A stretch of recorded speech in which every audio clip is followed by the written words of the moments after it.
What's the deal, everybody? Welcome back to the studio. Jeremy Deal here, and today is a simple talking head business matter. I'm going to be talking about a few warning signs you can look out for that a client may become a huge annoyance or headache in the future, and maybe it's time to push them off now. And in the process, I'll give you a few tips to spot the agents that are annoying in the beginning, but actually become great clients for the long run. Let's dive into it. All right, here we, oh man, I am bad at this muting the TV thing, right? Mute.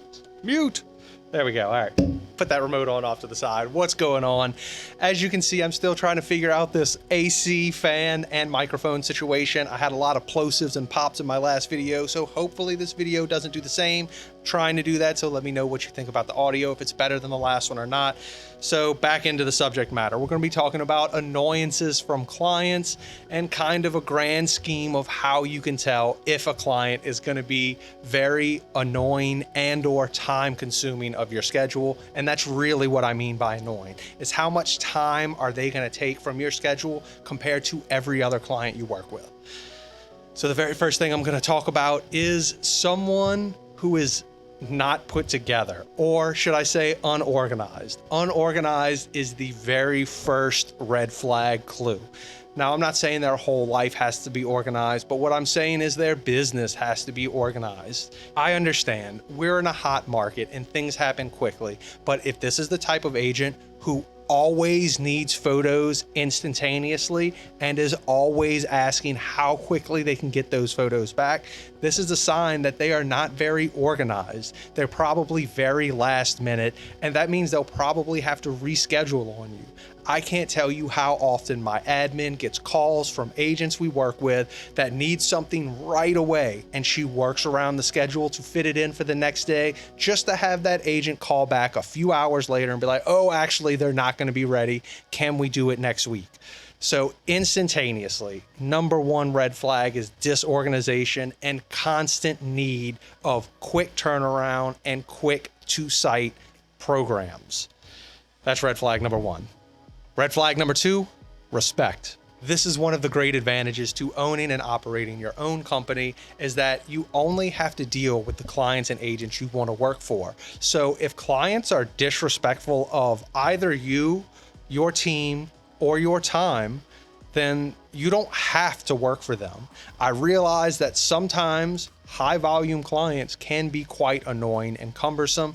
It is a delicate task and up to you to decide if the way off is worth it. Is it worth dealing with a really annoying person all the time just because they bring you money? Or should you instead spend some time focusing on marketing to replace that agent with someone less annoying?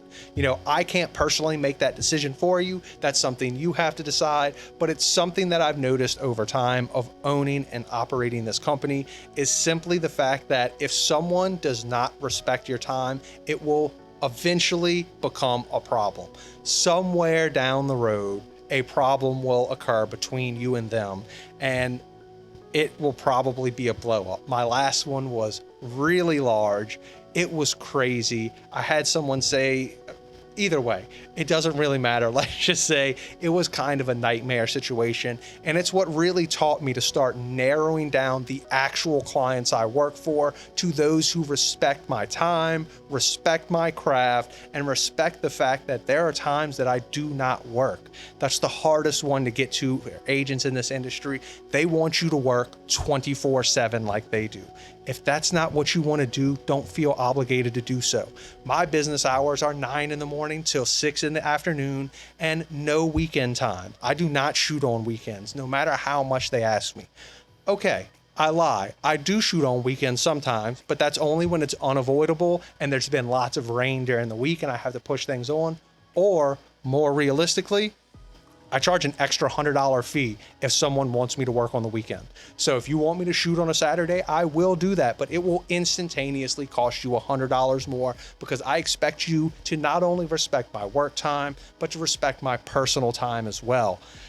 Like I said, very difficult one to get them to respect your personal time away from the clock. If you find those clients, those are worth holding on to. Now, next red flag. And this one is kind of a weird one because sometimes it works out really well for you. And as I mentioned on the top of the video, sometimes these clients become the best clients you ever had. And it's really up to you to gauge their intentions in the beginning. Let's jump into why. So we're going to call this agent Tom for now, right? Tom has a little bit of photographic experience. He is a hobbyist photographer on the side. He has his Canon Rebel or whatever his classic camera is, and he knows a little, but he doesn't know a lot. So what these agents typically do is they tend to kind of follow you around on site, watching what you do, trying to peek into your camera when you're off, setting up strobes, asking you why you're doing things. Now, one of these agents will be great to work with and one will not. One will be dictating angles to you. And this is the type of agent you do not want to work with. If someone is going to be dictating every shot to you, how they want it shot, why they want it shot like that, exactly what they want it shown, or if they want to look into the back of your camera before you take the shot, these are high-end clients, and I highly recommend you charge them a premium for this type of work because it is super annoying on site. It's very annoying to deal with as a creator, and it's basically like, why am I even here? So, I mean, they're basically playing the creative directive role in that case, and you should charge them a whole lot more for it. You should not be having someone at your bare minimum price point dictate what your shots look like. If they want to pay you more to take up your time, as I mentioned earlier, this is all about how much time they take up. They want to pay you more to take up your time? Cool, make them pay a premium for it, but do not do it for the lowest price service. Now, the reason Tom is actually following me is because he wants to learn the process that I do. And why is he learning the process? It isn't so he can kick me out because he knows I'm going to do it better than he is, but he's actually learning the process so he knows what to tell his homeowners to get ready for my process. And he knows where to tell people to hide things. And he knows to tell people to leave the house before I photograph it. And these are the reasons why. So like I said, I can't tell you instantaneously when you run across one of these agents, which type they're going to be. You're going to have to judge that. But I can tell you from my personal experience, Tom, the agent that is trying to do good for everyone, the first shoot, he'll be annoying. The second shoot, he'll be kind of annoying. The third shoot, it will slack down. And over time, it will not be annoying at all because he has learned everything he needs to know about your process. And he's able to dictate that clearly to his homeowners. And therefore, they create superior final images and videos because everyone is put together. If you haven't already, like, subscribe, comment, all that jazz. You know the spiel. Help me to help you. Let's get it done. Tell me about what you want to hear. What do you want my next video to be? So the very last thing we're going to talk about that is a huge red flag, and I've kind of touched about it on previous ones, and that is a client who only cares about price. These are actually, in my opinion, the biggest red flags you can have. If all they care about is how cheap they can get your product for, this is not a client for me, and it probably is not a client for you.